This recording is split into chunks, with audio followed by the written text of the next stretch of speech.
além de legal, educado, né? Exatamente. Ainda mais porque eu ouço Mas tava bom te ouvir também. Tava falando, olha que bacana, né? Tava bom também. Né? Então, por favor, Bárbara. Então, eu, assim como o Bruno, né? Primeiro, boa tarde a todos, né? A galera toda que está por aí. A todos e a todas. Eu também sou engenheira florestal, também estudei como Bruno lá na Exalc, né? Coincidentemente, fui estagiária da Zezé, foi uma experiência super bacana, e num trabalho que na época foi feito junto com os agricultores do entorno lá de Piracicaba, os pequenos agricultores. Né? Vocês me escutam bem? Tudo certinho aqui. Sim, certinho. Então, ok. E sou pós-graduada em Direitos Humanos pela Faculdade de Direito também da USP, entendendo que meio ambiente também é um direito humano. E parabenizar o Rodrigo, né? O Rodrigo ele foi meu professor numa das disciplinas da pós que eu fiz lá na CETESB, né? Tive o prazer de conhecer lá a área de Juquitiba. Aprendi um pouco mais sobre identificação de plantas, ainda preciso, acho que eu vou voltar lá para fazer de novo, né? E também sou aluna dele no virtual, né? Rodrigo, parabéns aí pelo Dia do Professor para você. Para todos nós, obrigado. E contar um pouquinho, assim, né? Eu moro na periferia de São Paulo, moro aqui no Jaçanã, pertinho da Serra da Cantareira, trabalho aqui nessa região também, e conversar um pouquinho sobre o uso das áreas verdes na periferia, né? Como é que a gente vem fazendo esses usos, essas conversas aqui na comunidade. Né? Então, vou compartilhar com vocês uma tela, peço que vocês me deem um retorno se vai dar para ver direitinho. Opa.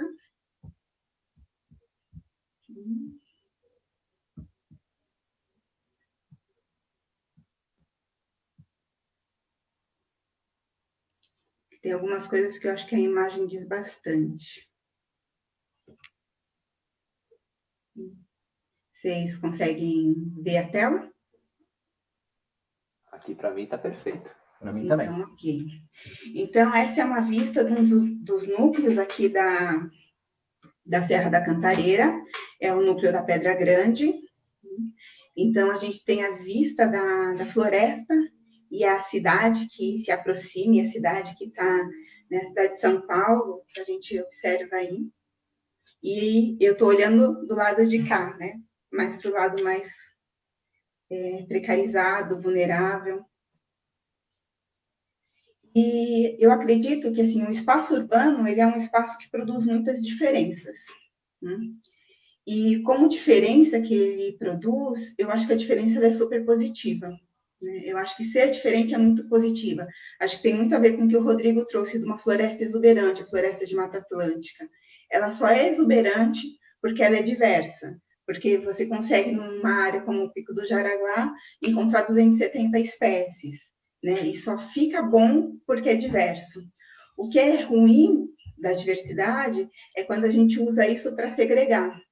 Essa imagem eu peguei do site do GLE10, né, que é uma instituição que trabalha com a questão racial e a questão da mulher, e ela tem um desenho aí do Brasil e como esse Brasil ele se separa, né, entre ricos e pobres, negros e brancos, e todas essas diferenças que, em vez de nos aproximarem, a gente se potencializar nessa diversidade, a gente utiliza para separar, para intensificar as desigualdades sociais, para intensificar as desigualdades espaciais, as desigualdades socioculturais, socioeconômicas e ambientais.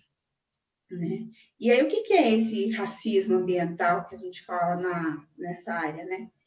Eles são as consequências da destruição da natureza, né? Quando a gente destrói a mata, quando a gente destrói a floresta, quando a gente utiliza esse espaço, ou quando as pessoas utilizam esse espaço para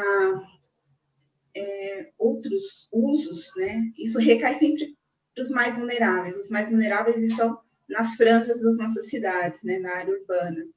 E, então, ele piora e mantém essa destruição em outras áreas, né? É um aumento da violência, é um aumento da doença, falta de água.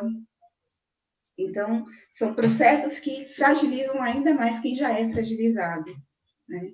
A gente percebe, nesse momento da pandemia, eu estava trabalhando num programa na saúde, e a gente vê o aumento, a questão relacionada ao Covid nas periferias, como ele foi mais intensificado, seja por falta de condições de saúde, seja por falta de condições de higiene, seja pelas questões do esgotamento sanitário.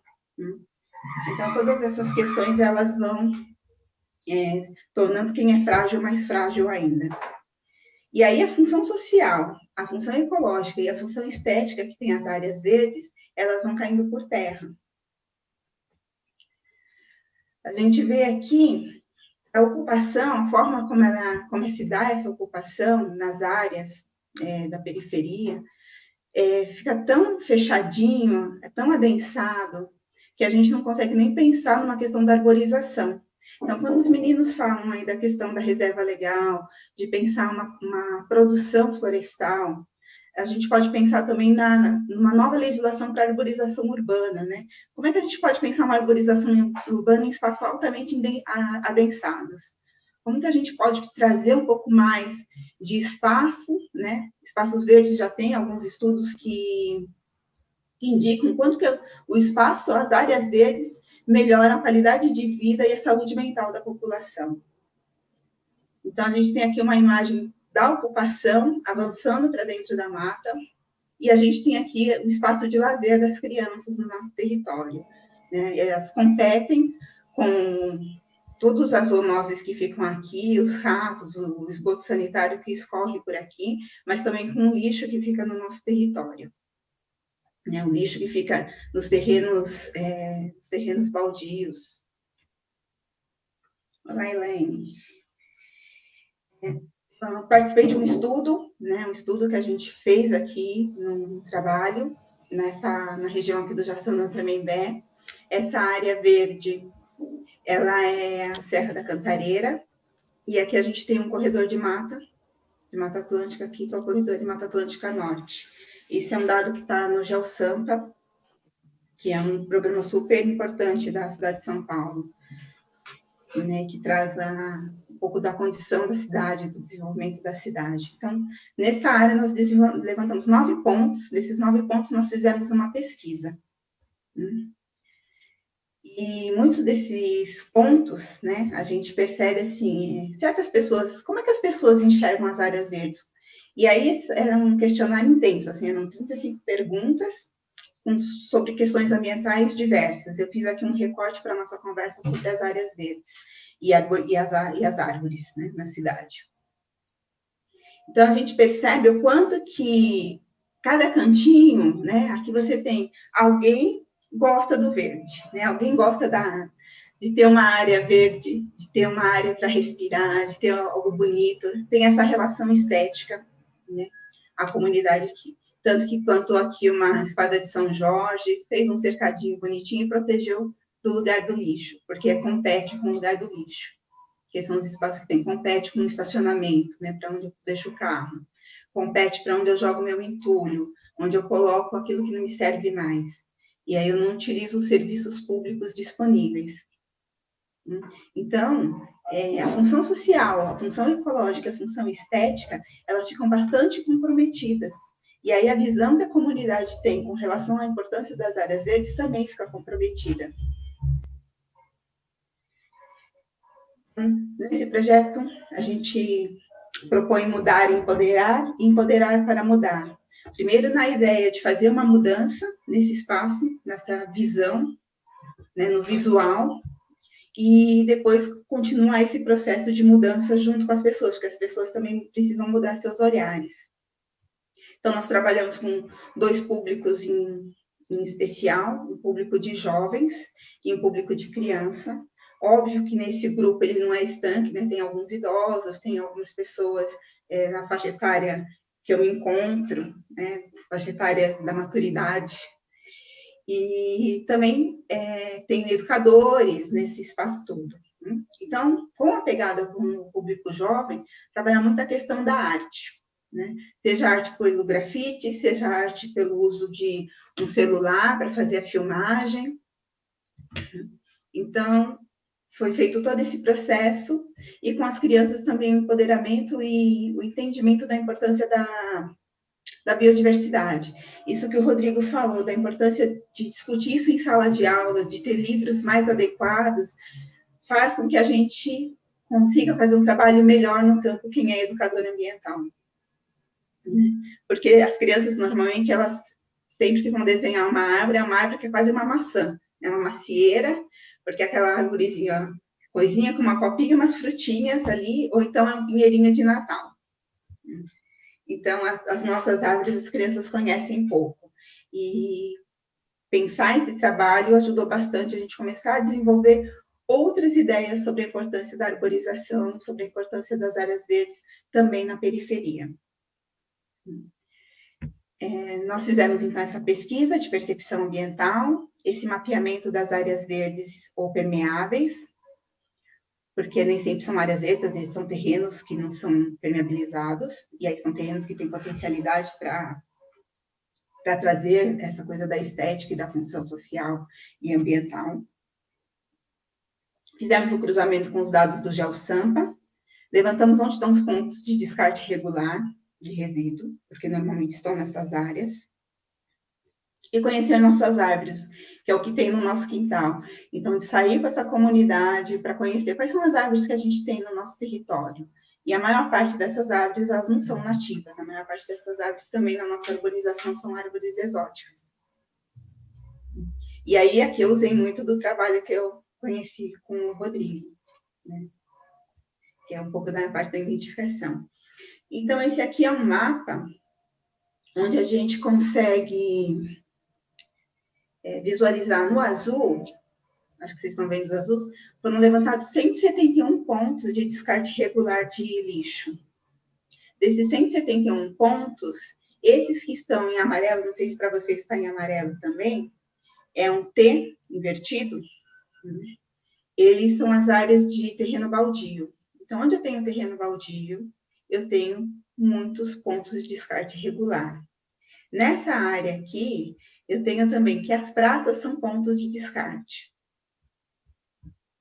Aqui eu tenho 2 pontos de terreno baldio, tenho mais áreas de descarte, mas os descartes também acontecem nessas áreas no terreno baldio. E aqui a mesma questão, tenho pontos de terreno baldio, e aqui eu tenho áreas verdes, aqui eu tenho 2 usos diferentes, são essas arvorezinhas roxas, que são hortas urbanas, hortas comunitárias. Então, as nossas áreas verdes na periferia, elas ainda são muito relacionadas a lugar de depositar o lixo, porque os espaços, como a gente viu nos slides anteriores, são muito adensados, as casas são pequenas e não tem espaço para armazenar. E aí eu descarto, eu não, mas as pessoas descartam, aonde elas acham que é área comum. Então, do resultado dessa pesquisa, a gente fez várias perguntas. Eu fiz esse recorte aqui. Nesse recorte, a gente pergunta, na opinião dessa pessoa, quem é responsável por cuidar do meio ambiente? 98% das pessoas colocam, não, 90% não, 75% das pessoas colocam que é todo mundo. Uma outra parte coloca que é o governo, que é o órgão público, e uma outra parte coloca que é a liderança comunitária, responsabilidade do líder comunitário cuidar do meio ambiente. E aí a gente pergunta o que é meio ambiente para a pessoa. E aí a pessoa fala, meio ambiente é o mato, né? Não é a mata, mas é o mato, meio ambiente é o lixo, meio ambiente é o esgoto, né? É uma visão que a comunidade tem. Foram feitos 1000 questionários e esse é o retorno desses 1000 questionários. E quando a gente pergunta, aí aqui relacionado com, pergunta, qual a importância que tem? Você acha importante as áreas verdes e a arborização e ter árvores no seu bairro? 82% das pessoas falam que sim, que acham que é importante, que é considerável. E por que aí a gente pergunta por que é importante, né? Aí eles colocam muito do que o Rodrigo falou, né? Todos esses usos dos serviços ecossistêmicos, né?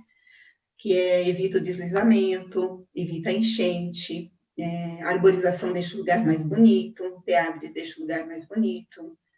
o ar fica melhor, a árvore promove sombra, né? Ter árvore na margem do rio ajuda a evitar lixo no rio, tem menos poluição.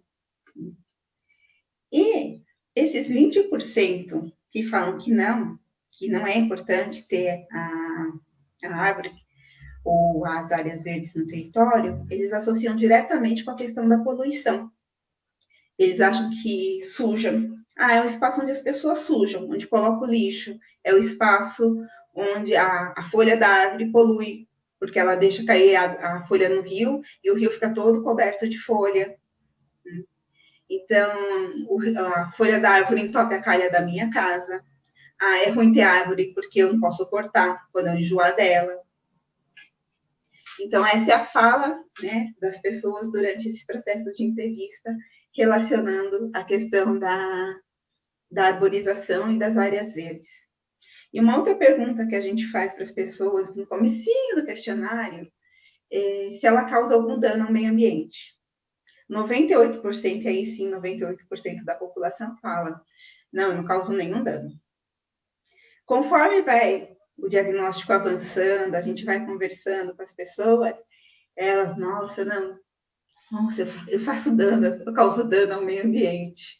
Nossa, eu nunca tinha parado para pensar, porque eu não separo meu lixo, porque eu jogo butuca de cigarro no chão, porque eu deposito meu lixo no terreno baldio. Então, ela vai se percebendo neste processo. Então, o questionário, eu acho importante a pesquisação, a pesquisa participativa, porque a pessoa se percebe ao longo do processo, né? Ela se percebe como um agente também com potencial de transformação. E aí, no final do questionário, a gente pergunta se ela teria vontade de participar de um grupo de mudança naquele território, de pensar essas ações. E aí, as pessoas depois são convidadas para participar desse processo.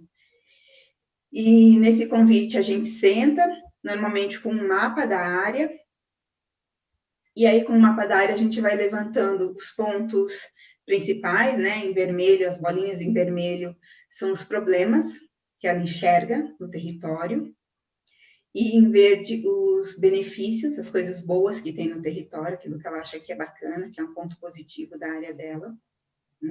E um pontinho aqui em amarelinho é normalmente a sede da associação de moradores ou o espaço de encontro. As pessoas sentam e em cima desse mapa a gente vai discutindo e a gente começa a criar um plano de ação, né? O que a gente pode fazer no nosso território, o que seria possível, né? E a gente agenda uma visita em campo, onde a gente vai fotografar os principais problemas do território, né? Então, é um muro que está pichado, é um lugar que é acúmulo de entulho e de resto de construção, que deveria ser um espaço verde, né? Que poderia ser uma praça. E aí começam as ações de transformação, né? As crianças participam também no projeto, elas também ajudam a entrevistar outros moradores que não participaram. E a gente convida as crianças para fazer o plantio, né? Esse plantio voluntário, vamos melhorar um pouco esse território, vamos melhorar um pouco essa área, vamos deixar essa área mais bonita, né? Porque beleza é fundamental. E faz essa pintura. Então, são vários dias com várias ações. Os jovens no grafite, e tem a equipe de filmagem, né? Tem um grupo de jovens que ele é treinado ou capacitado para fazer a filmagem. Aqui no Jaçanã a gente conseguiu, no ano de 2019, uma parceria com a Fábrica de Cultura. A Fábrica de Cultura contratou um cineasta. Esse cineasta ensinou as crianças, jovens, na verdade, de 16 a 21 anos, a trabalhar com filmagem a partir do celular. Então, aprenderam iluminação, aprenderam sobre o áudio, sobre edição, sobre como faz um processo de entrevista. Se der tempo, eu tenho um vídeo que foi produzido por esses jovens para apresentar. Não sei como é que está aí meu tempo. Tá tranquila, pode passar o vídeo. Oba! E a gente vai para as praças, usa as praças, faz um evento, nesse caso também com a parceria com a Fábrica de Cultura, que cedeu o palco, cedeu material de comunicação. a gente envolveu um coletivo de jovens do território, esses meninos fazem parte, esse menino faz parte de um coletivo de jovens aqui do território. Conseguimos umas barracas com a Secretaria de Saúde e fizemos uma feira, que era uma feira com artesanato e comida local, dos moradores locais. É um bairro que tem alguns imigrantes, então tinha venezuelano, peruano, bolivianos, e aí puderam trazer suas comidas típicas. Teve dança cigana, porque tinha uma família de ciganos nesse território, então foi bem rico, e é um jeito da gente pensar o uso das nossas áreas verdes de forma muito alinhada com o que o Rodrigo trouxe, e o Bruno também, com o uso das áreas, não é bem o uso das áreas de unidade de conservação, mas é uma primeira porta de entrada para que as pessoas entendam a importância que tem a unidade de conservação, a importância que tem as áreas verdes comuns. Como que a gente pode utilizar isso, né? Que são todos esses serviços que são prestados pela natureza aqui. Então, a importância da alegria. Vocês estão ouvindo o som?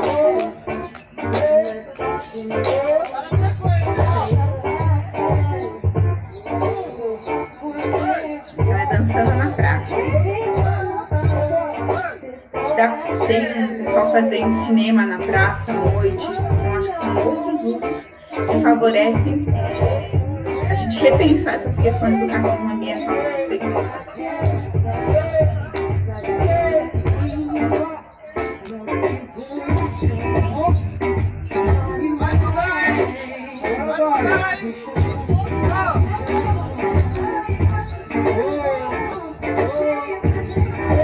Aquela senhora que está lá no fundo, ela trouxe um material, toda a partir de material reciclável que ela faz, né?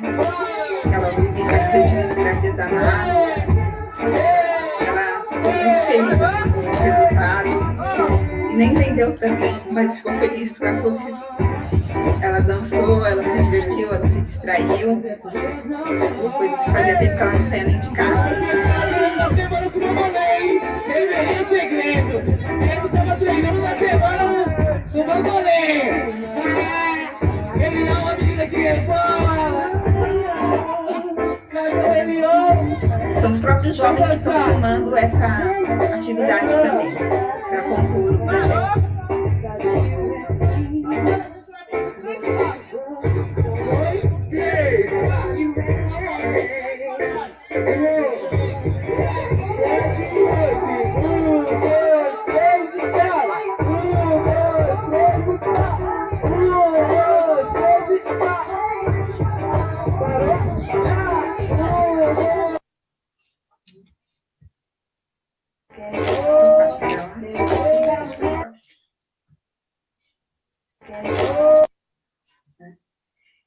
Antes de eu falar, então, muito obrigada.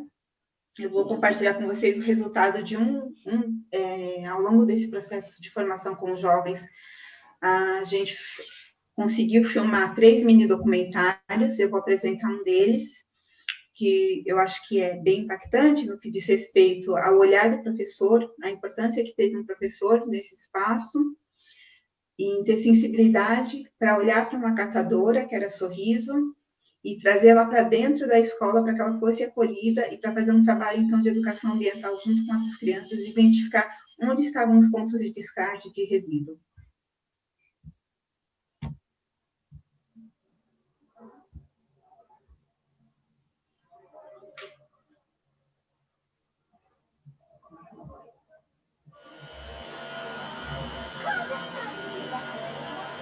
Lixo é tudo aquilo que não é reaproveitável pelo ser humano, né? Esse que é o conceito de lixo para professores de ciências.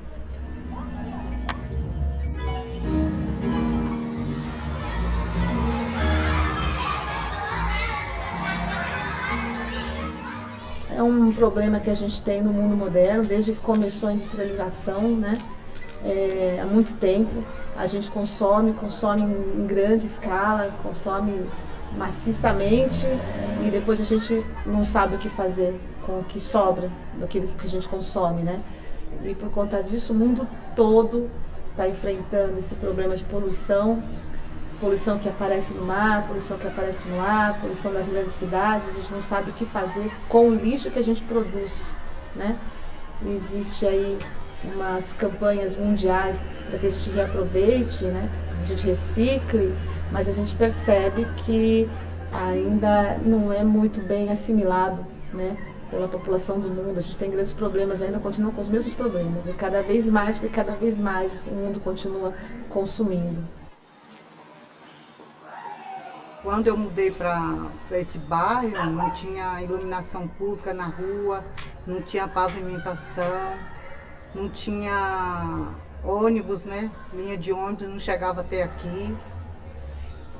Então, e também não tinha água encanada. Aqui era água de poço. Então, o entorno da escola não é um dos lugares mais poluídos com relação a lixo, né? Porque aqui não é um lugar assim onde seja de passagem, né? Mesmo é frequentado mesmo pelos moradores. Então, acho que os moradores, pelo que eu vejo do bairro, do entorno, né? Eles cuidam bem até do entorno da escola. Isso que eu percebo, muito mais do que em outras escolas que são mais centrais, que tem gente passando o tempo todo, escola que é perto de ponto de ônibus, assim, perto de metrô, que as pessoas vão jogando ali, que não moram ali, não se preocupam com o meio e acabam sujando muito mais. O que eu vejo aqui no entorno da escola não é tão grave assim com lixo, com relação ao lixo. Aqui tem coleta de lixo, né? Mas tem muita gente que no dia de que passa a coleta de lixo, não coloca o lixo, joga o lixo aí.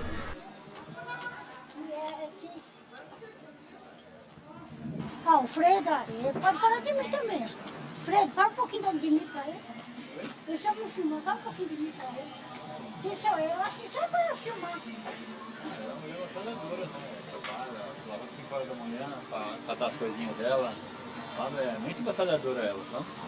Uma pessoa que vale a pena ajuda. Tá? Vamos pegar pra subir, gente. Vamos. Cadê o Gui? Joga a corda. Joga a corda. Eu tenho dúvida da idade de vocês, ó. Na comunidade onde eu trabalho é uma comunidade. Então, muitas pessoas vivem no lixo, é a realidade de muitas pessoas. Então, o lixo pode trazer muitas doenças, animais indesejados. O meu trabalho é basicamente educação ambiental nas comunidades e gerenciamento de resíduos. Na UBS, dentro desse programa, a gente faz a coleta de pilha, de raio-x. Alguns locais também recolhem papel, papelão, porque a gente tem um projeto na UBS que chama 3P, que é a Agenda Ambiental na Administração Pública, onde a gente tenta reduzir o uso dos recursos naturais. Então, dentro de algumas UBSs, a gente faz a redução de plástico, papel, fora esses outros materiais. Assim, né, a gente procura sempre olhar as potencialidades, né, e as fragilidades. As fragilidades são que ainda existem muitos pontos viciados de lixo. E a potencialidade, né, a gente já fez contato com algumas hortas comunitárias e alguns outros equipamentos do território para somar mesmo com o PAVES.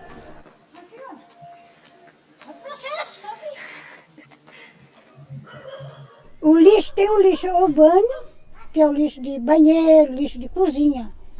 E tem a reciclagem, que é outra parte, separada. De garrafa, ferro, alumínio, plástico, o vidro, o litro, isso aí é uma parte que tem que separar tudo sobre a reciclagem. A pessoa não pode misturar reciclagem com lixo. E o que tem muito aqui nesse Curisco é isso, a turma mistura tudo. Eles não cooperam, eles não separam o lixo da reciclagem. Eu peço, gente, separa a reciclagem do lixo, que aí não preciso pôr a mão para ficar pegando. Para mim, o que significa o lixo, para mim é isso. A reciclagem, tem 30 anos que eu trabalho com reciclagem. Eu tinha vergonha dos meus colegas, né? Que os motoristas de ônibus eu tinha vergonha. Aí eles falam assim, não, você vai para a luta, é o seu trabalho, então você trabalha no seu serviço, nós vamos ser seus amigos, a mesma coisa, a gente vai ajudar você em tudo que você precisar. Aí eu encarei essa vida até hoje, e eu dou graças a Deus que eu estou nessa vida. Não me arrependo, tenho orgulho da minha reciclagem, que todos os dias, 4 horas da manhã já estou de pé, 4h30 já estou lá embaixo trabalhando, catando minha reciclagem, eu e minha cachorra, né? Aí eu chego em casa entre 8h30, até umas 10 horas eu já estou em casa chegando com a minha reciclagem. Aí eu chego, tomo meu cafezinho, vou arrumar minhas coisas, aí como eu acabo de arrumar lá para as 2, 3 horas da tarde. Aí eu entro para dentro de casa, tomo um banho e vou comer minha comidinha e vou dormir para outro dia seguinte. Olha, eu vou dizer para você, pode chamar de você, o senhor? Pode chamar de você. Eu falo por a verdade para você, muitos não me respeitam. Muitos não.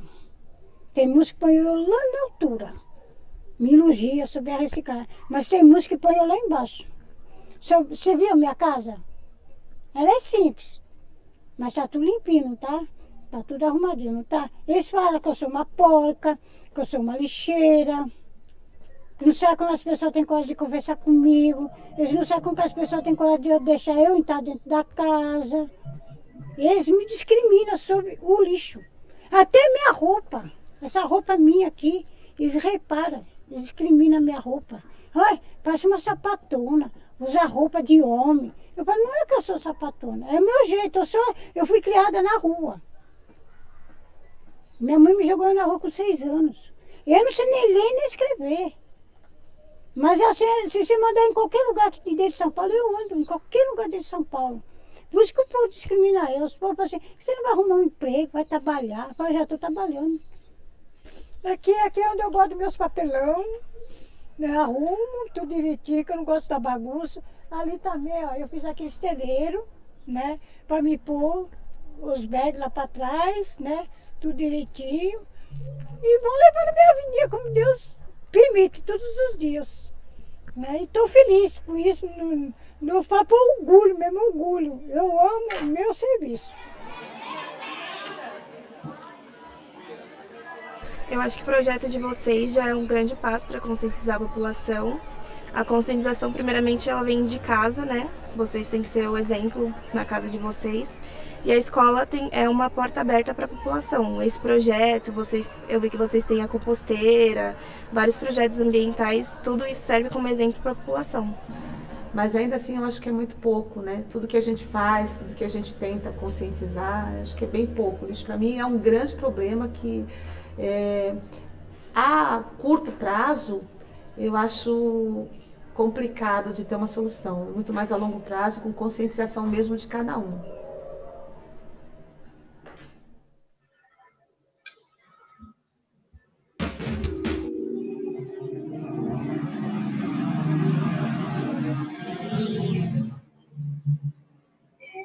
A questão desse projeto, né, ele iniciou esse trabalho com a Sorriso por conta de um processo. Os jovens estavam num grupo e era uma escola que tinha muitos problemas com automutilação. E então a gente iniciou um grupo de roda de escuta com esses jovens e em paralelo a gente fazia as oficinas de criatividade, onde tinha as aulas de cinema e vídeo a partir de uso do celular. E eles faziam muitas piadas e brincadeiras com a Sorriso, entre eles, e um dos alunos da escola é neto da Sorriso. E aí essa criança começou também a passar por processos de processo de automutilação. E aí então a gente juntou as questões do lixo, as questões de cultura, as questões das atividades e da roda de escuta. Né, de poder eles falarem quais são os sentimentos e ouvir também quais eram os sentimentos da Sorriso com relação a como ela se sentia. E é isso que então tinha para compartilhar com vocês. Né? Quero agradecer a Árvore por todos os benefícios que ela traz. Eu adoro a minha formação, adoro o que eu faço, adoro trabalhar com a comunidade, adoro trabalhar com as pessoas. Agradecer os professores da minha vida, né? Meus pais foram professores. E se hoje eu posso estar aqui dialogando com vocês foi porque eles investiram na educação e acharam que a educação é um processo transformador, e eu também acredito nisso. E plantar faz bem. Muito obrigada.